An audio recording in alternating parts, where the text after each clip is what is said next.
Good morning, everyone. Can everybody hear me? Can you hear me in New York City? Yes. Good morning. Good morning. In Buffalo? Yes. Okay, thank you. Okay, so let's get started. This is the New York State Appearance Enhancement Advisory Committee meeting for December 7th, 2015. I'll start by doing the normal roll call at the meeting, but we do have some new members at this meeting, so I think let's just do the roll call first. I'm going to chair today because our previous chairperson no longer on the board. So I will chair today. So if we can just do a present if you're here, and just introduce yourself as a board member. If you're a department staff, introduce yourself as. And we'll do that. I'm probably going to go back to the new members and ask them to. Excuse me. Your voice keeps skipping for some reason. Okay. So if we can. Probably because somebody else. Yeah. Or can the Buffalo and New York make sure you're both on mute? Does help somewhat. I'm not sure if that's the issue, but. Or is it that one? The mics are, if you can, I mean, it helps, because the microphones are voice activated, so even rustling papers in front of it makes it kind of want to keep starting and staying. So, any better in Buffalo now? A little bit. A little bit. I'll let you know if we're not. Okay. I'm gonna mute this. So let's just start with the roll call. I'll start here in all. Keith Simon, Department of State. Mark Mastrobuno, Department of State. Anna Zoller, Department of State. Denise Tidens, Department of State. Michelle D'Allard, new board member. Rick Caputo, Board. Mary Jo Moore, Department of State. Department of State. Amy Dunsby, Department of State. Carol Fansler, Department of State. Sharon Charlotte, Department of State. Okay. New York City. Shirley Cheng, new board member. Michael Hawkins, new board member. Arnita Gann, Department of State. From media. They want your name. Yeah, Vivian from media. Thank you. Buffalo. Nicole Mondo, new board member. Ray Amaker. Ron Schwartz, Department of State. Thank you very much. Okay, so I'd like to first start by, I don't see any of our ex-board members here. I thought maybe they would show up, but I do want to take the opportunity to thank 3 board members who have been longtime board members who just were replaced. Dorothy McKinley Ceresi, our ex-chairperson, been here for a great deal of time and has lent her expertise on numerous occasions, and we thank her very much. Annette Hansen, same thing with her, been a board member, was a board member for a long time, always very helpful to the Department of State. And Bob Abramson, also a board member of longstanding, also very helpful.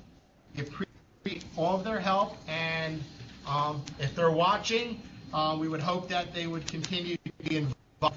I have no doubt that they will. So I wanted to do that on the record. And now I'd like to take a few moments to let the new board members that are here today kind of introduce themselves, where they're from, what they're involved in, and any other information the other advisory committee members to know. So if we can start in Albany, I know we have Michelle. Sure. Michelle D'Allard from the Aesthetic Science Institute. I've been a New York State licensed cosmetologist since 1987 and esthetician since 1997. I've owned the Aesthetic Science Institute for 14 years now. So I've tried to be as involved on the advisory committee with Appearance Enhancement in the past as well. And very involved in curriculum development and education. I've worked both with Milady and with Pivot Point on curriculum and textbook development as well. And as of last year, have international certification for a curriculum for 1,200 hours at the school. Thank you, Michelle. So I think from here we can go to New York City. Shirley and Michael, want to take a shot each? Sure. Hi everyone. I've been a nail specialist for about 4 years now.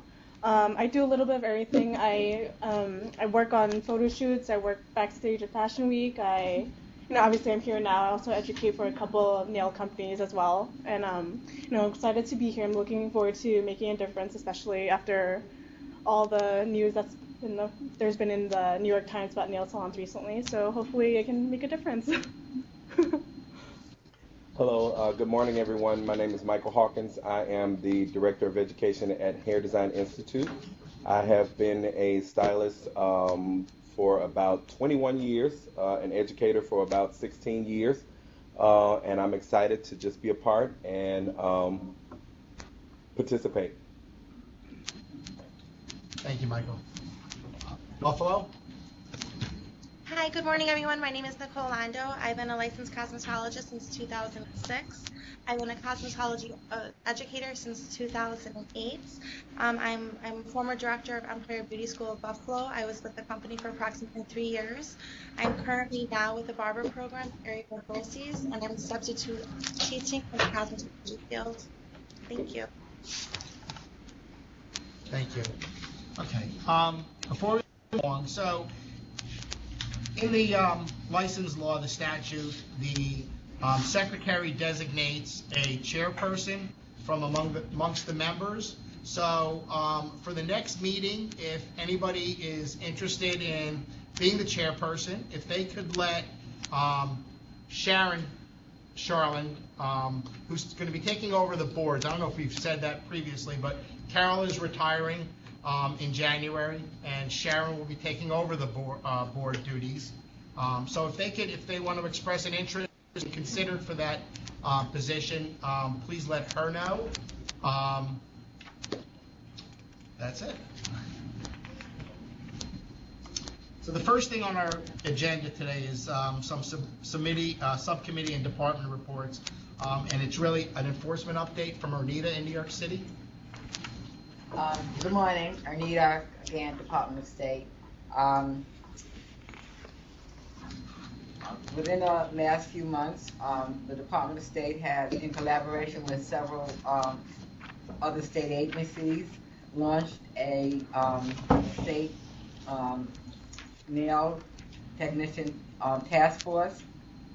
The inspection of appearance enhancement businesses was the focus in that task force activity. The period of this initiative ran from August 2015 through, well, it's still ongoing, and it will be ending in December, the end of the month. Overall, the mission was pretty successful. As a result of that, our goal during the initiative was to inspect approximately 300 to 350 businesses statewide. Out of those inspections, and again, we're at the tail end of it, so we do have a few more businesses to inspect.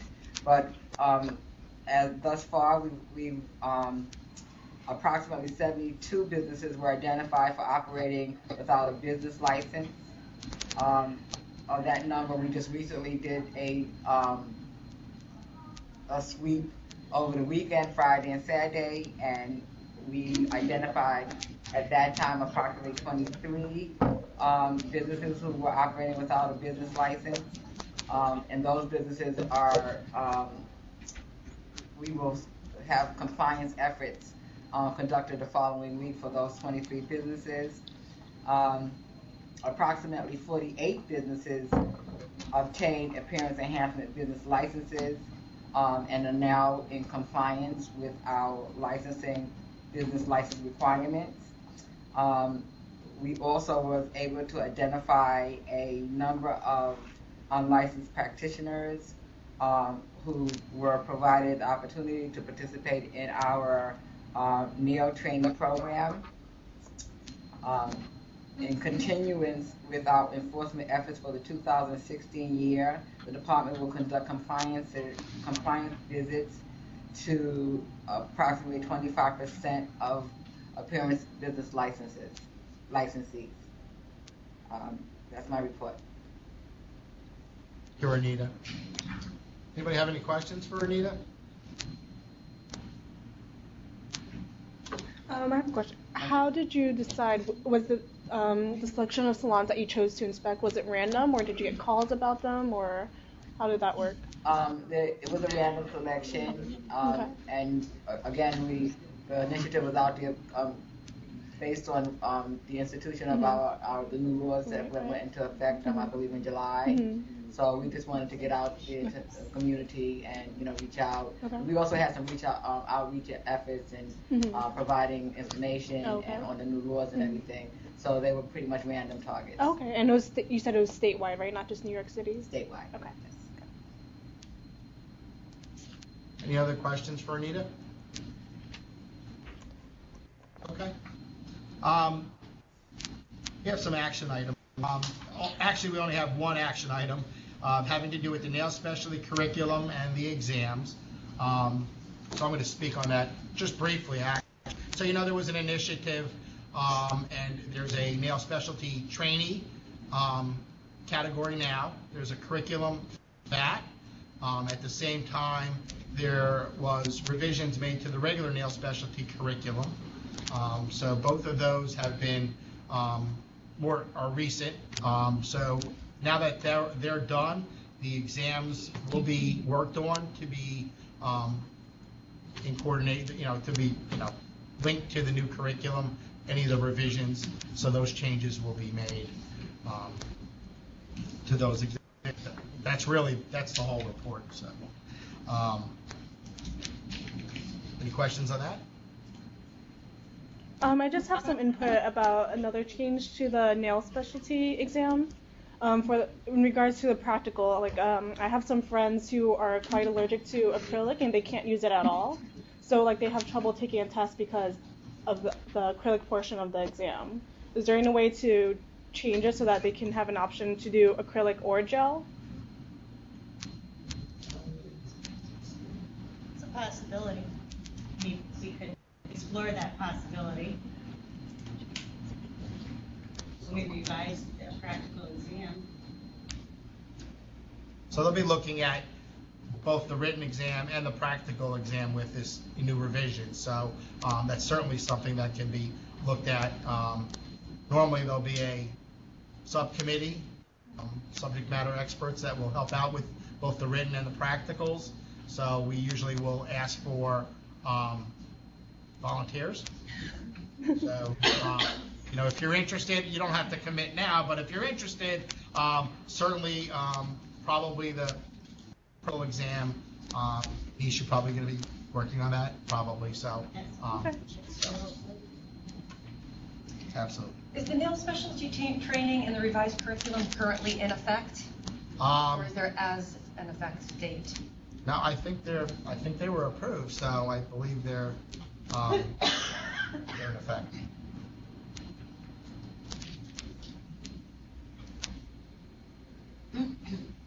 Okay, I will open the floor now to any new business. Not everybody at once. Okay, I would just like to thank Carol for everything she's done for us. She's there, and I would just like to say thank you. Every time we've needed anything, she's been right there to help us. And thank you, and truly, truly enjoy your retirement. Thank you, Rayanne. I appreciate You're welcome. that. Thanks. Oh, Rayanne, I'm retiring the day after. Well, I'll congratulate you in advance then. How's that? And you probably think I'm kidding, but it's really the truth. Well, good. I retired a couple years ago, and it is okay. It is okay, believe me. I'm looking forward to it. Okay. Anybody have any new business they want to discuss? They want to discuss with the committee or bring forward? I don't know if this is new or old. It seems like it's been around for decades or years, but the 80% initiative, testing at 80% of the program, where is that? Does anyone? Is it still in limbo? I believe it is. The advisory committee had looked at the possibility of testing when the applicants have gotten 80% of their curriculum approved. And so that was brought forward, and to be honest, Rick, I think it is still kind of, well, we don't know that it passed anything. I don't know if they're. Yeah, I think that that's still something that's foundation, but, you know, Back burner. yeah. And was that for all appearance enhancement or just cosmetology? No, it started with just cosmetology, but then we figured it should go across all the disciplines. By the way, do we have a quorum? We do have a quorum, yes, I'm We sorry. got the champagne. Yep. Yeah. Yep, it is. First of all time. Delinquent, on my last meeting, I forgot to announce, yes. So we do have, once we roll call, we do have a quorum. So it is an official meeting. Rick, I had forgotten about that 80%, and we had talked about it before. And who's in charge of that? What are they doing now? Who's looking into it? I don't know. It was Bertie was working with, I believe, Tony? Anthony? no, Tony. Anthony, Tony, our one of those. council, David, Buster, Whitney? Whitney. Whitney. Whitney. I thought she was the one that was looking into it, seeing where it would go legislatively. Why don't we report back next Yeah, meeting? I think at the next meeting, yeah, I mean, so Sharon will vote it to be an action item that somebody will look into and see where the status is. And, we've been, I think, fully involved in the whole nail specialty initiative, so I don't know that a lot of things have moved along recently. Thank you. I'm sorry, I have a question. Sure, Michael. Could you just give me like a brief synopsis of the 80%? I'm listening to what you guys are saying, but this is my first meeting, so I'm not really abreast of what that is. Okay. You want to give it a run, Rick? I mean, I can. Well, it would be where school would certify a student at 80% of their cosmetology would be 800 hours, where they could sit for the back then it was the written exam, but now they can do either. We feel it's a huge win-win for everybody, because if a student passes it, great. If they don't, we could apply some remedial work to where we feel they were lacking. And I think we would probably prorate all the nails and the aesthetics the same way. So at 800 hours, I'm sorry. It we feel would get the students to take their exam more promptly than they have been. We've got students out of school for a couple of years not taking their exams for whatever reason, and we feel this might help that. We have to report all these statistics to several agencies, our accrediting agency, the feds, state. And we feel that would raise that percentage. So basically what you're saying is that the student at 800 hours would be tested, and if they pass, they would go ahead and receive the license. If not, they would have the other 200. No, they still have to complete the 1,000-hour program. That's the statute. They have to do that. Would it be like if they would get like a temporary license and it would not be renewable possibly until they completed their hours? Was that what it was going to be? They don't get any kind of license. They just get the test out of their way. Continue their 200 hours until they hit 1,000, and hopefully get the other portion of the exam, whether it be the written or practical, done in close to graduation time. Right. So was the stipulation also that they could take one of the tests, but not both of them before I completion? think it was, see, back then we started out when they had to take the written first. Now they can take the written or practical in any order, so I believe that's... The new member that's with me in Buffalo, Nicole, said that they just recently passed that Pennsylvania. So maybe we could look at that as some type of resource material. Yeah, Dorothy was doing that. I think there's more than just Pennsylvania. Several states are doing this now. It also gets a student into the workforce quicker, helping them pay back their student loans quicker. I have a question. How can they get in the workforce sooner if they don't have a license? Well, they get right away at 1,000 hours. No, you're saying that if they take the test at 800, there's greater likelihood if they did pass that they'd enter the workforce promptly? I would think so, yeah. Well, can I ask Some a question? students- How about the students you mentioned a couple minutes ago that they go 2 years and they don't test? Why? I don't know. Why would you go to school and then not test?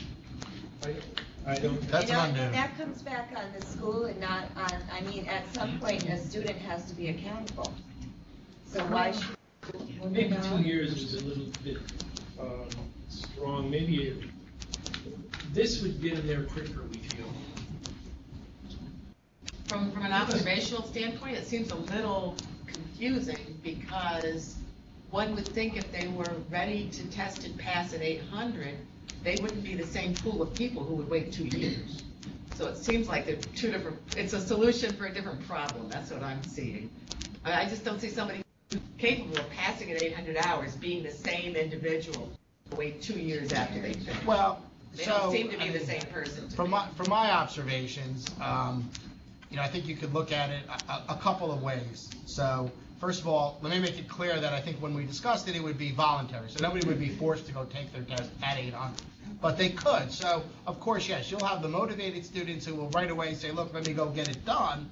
At the same time, the ones who are possibly in those programs because they're not the greatest book student and end up in that field, if they know, hey, look, I can do this while I'm in school, if I have difficulties, they'll help me. I mean, that's a possibility that they will. So, as for why people wait years, I have no idea. I mean, obviously this might just be my opinion, but on the public side, I mean, some children end up in those courses because they don't do good in that, and their expectation is they need to do something while they're in school, and they'll do that, and they can't finish it out.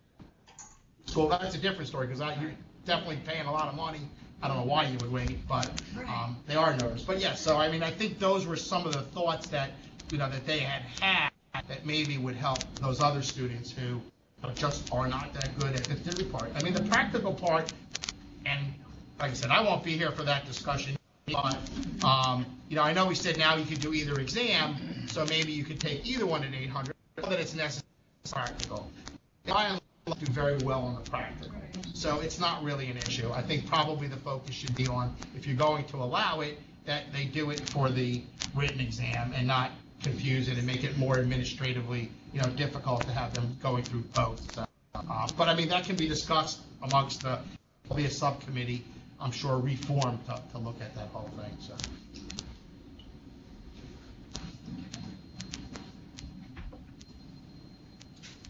Any other new business or anybody? We thought you were joking when you said you were retiring. You're really retiring. I am retiring. Because you said you're going the day after. I am. You are, okay. Absolutely. Not a joke. Not a joke. Wow. You'll be missed, for sure. So now, if there's no new business, I will open the floor to some public. I think I don't see anybody involved for public comment. New York City, I'm not sure. We got nobody here.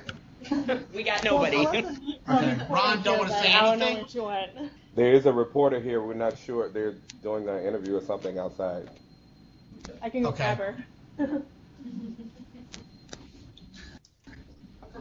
Crappy television. TV through TV through TV. I was assuming it's not a television. How about in Albany? Anybody want to make a comment? Well, I just wanted to say that in terms of the 26-hour curriculum, Thomas Reimer, BPSS, we deal with the schools. There are two programs right now who might be willing to sign on the dotted line for the 26-hour course for trainees. I'll be able to hopefully give positive news to Amy and to Whitney within the next few days. I'm feeling like an ice fish dangling in my warm, murky waters, and I don't know what is swimming out there. So I hope when I really read it in, it's not going to be an old shoe, but an actual program that's signed. But I'm close. That's Okay. Any luck in New York City? No, no public comments here. Okay. I wanted to share one change at BPSS. Our director, Carol Yates, is no longer with us. That position has been posted. And so we're looking to get a new director at some point who may be based in New York City and may be based in Albany. We're not quite sure. But our Deputy Commissioner for Access VR is overseeing BPSS at this point.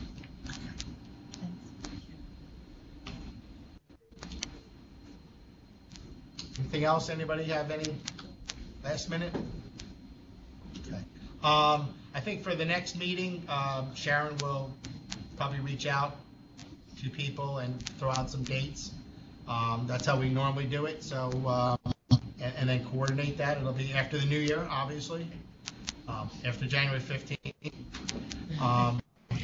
That's not a special day or anything. So, if there's nothing else, I'll take a motion to adjourn. If I could just make one request. Absolutely. We tried to have meetings in February, and I've said before, please don't have a meeting in February, because now that you two are going to be retired, you can go to Florida in February like I do.